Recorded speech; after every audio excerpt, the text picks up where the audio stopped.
안녕하세요. 크리스찬 만나 정윤숙입니다. 오늘은 위험하고 불확실한 희망이라는 주제로 이야기를 나누려고 합니다. 여러분, 돈 다들 좋아하시죠? 돈이 곧 행운, 행복과 동급으로 취급받고 있는 시대잖아요. 여러분은 어떻게 생각하십니까? 요즘은 돈이 있어야 부모 노릇도 하고 돈이 있어야 모든 것들을 할 수 있기 때문에 정말 돈이 최고란 소리가 우리 주변에서 흔히 듣는 이야기인 것 같아요. 사실 삶은 현실이잖아요. 그래서 돈이 있어야 제대로 된 집에서 우리가 살 수도 있고 또 먹고 마실 수도 있고 또 사람을 만나려면 더욱이 돈이 있어야 하죠.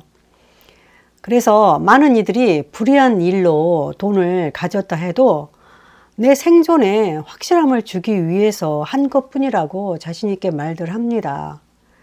그리고 돈을 빌리지 않고 살 수 있는 것이 바로 내 생존권을 위한 것이라고들 자랑하며 말하죠. 그래서 요즘은 돈이 삶의 목적이요 희망이 되는 경우가 적지 않습니다.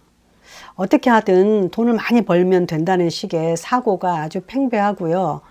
그러다 보니 돈이 삶의 목적이 되고 희망이 되고 또 돈 때문에 살인이 나고 돈 때문에 부모도 버리고 돈 때문에 자녀도 버리는 참 그런 세상인 것 같습니다. 정말 우리가 돈의 가치에 모든 희망을 건다는 것이 과연 확실한 희망일까요? 아니면 뭔가 위험하고 불확실한 희망일까요? 사도 바울은 성경 말씀에 보면 돈, 부유함에 대해서 모든 희망을 건다는 것은 절대 돈은 그런 신뢰할 만한 어떤 가능성이 되지 않는다고 말씀하고 있거든요. 바울은 디모데에게 그가 사역을 할 때에 이제 새로 생긴 에베소 교회의 크리스찬 교회에서 극도로 긴장해야 된다고 말씀을 하고 있어요. 왜냐하면 잘못된 방향의 희망은 너무도 위험한 것, 그 이상도 아니기 때문이라는 거죠. 바로 돈, 부유함, 그런 게 아주 위험한 상황에 빠뜨릴 수 있기 때문이라는 거예요.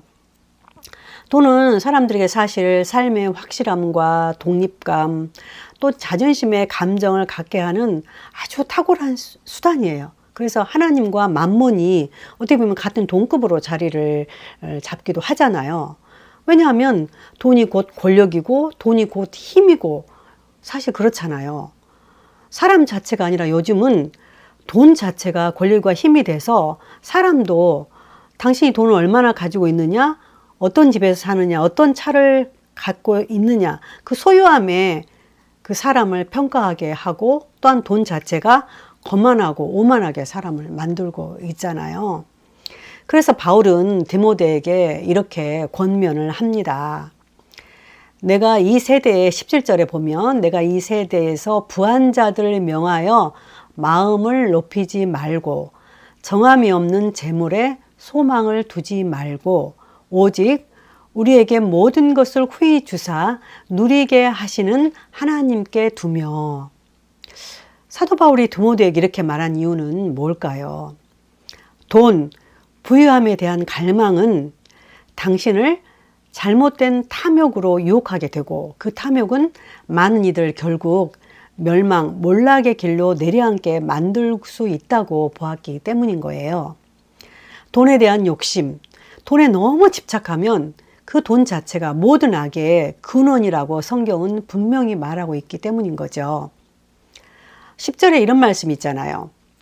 돈을 사랑함이 일만하게 뿌리가 되나니 이것을 탐내는 자들은 미혹을 받아 믿음에서 떠나 많은 근심으로써 자기를 찔렀도다. 돈을 탐내고 돈을 쫓아가다가 결국은 어때요? 믿음의 길도 떠나버리는 사람들이 굉장히 많다는 겁니다. 어쩌면 바울의 이 말씀은 오늘의 세대에는 미친 말처럼 들릴 수가 있어요. 말도 안 된다. 돈이 최고인데 무슨 소리 하느냐 이렇게 충분히 말할 수 있죠.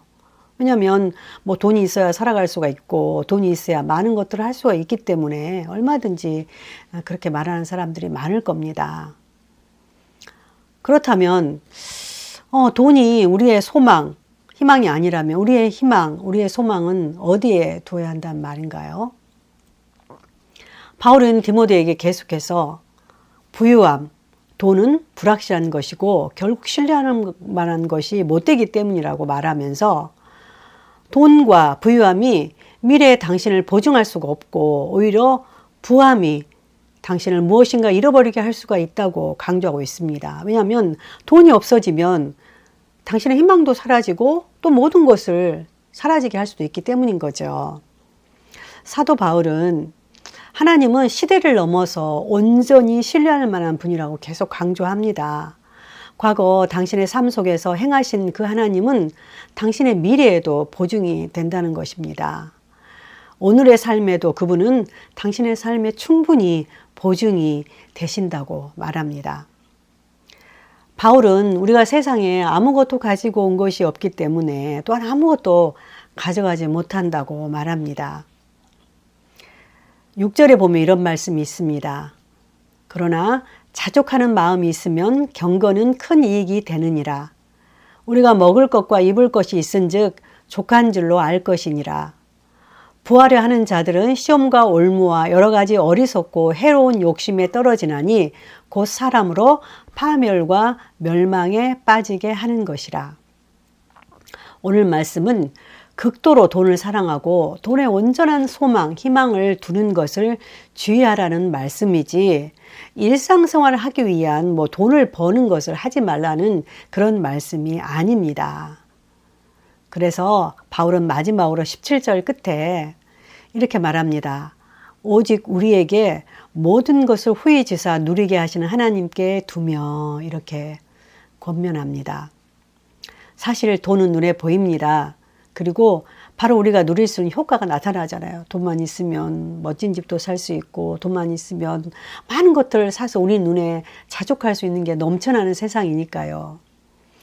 그러다 보니 눈에 보이는 돈이 소망, 희망이 될 수 있겠지만 크리스찬이라면 하나님의 사람이라면 그 세상에 보이는 돈보다는 모든 것을 후히 주사 누리게 하시는 하나님께 당신의 소망, 당신의 희망을 걸어본다면 당신의 삶에 미래가 있고 삶의 비전이 있다고 바울 사도는 말하고 있습니다.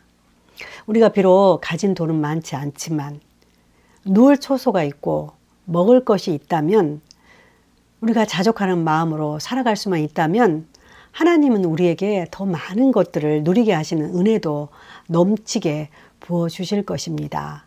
그 말씀의 힘을 믿고 오늘도 화이팅 외치며 살아가시기를 바랍니다. 그리고 확실한 희망을 붙잡기를 바라봅니다. 감사합니다.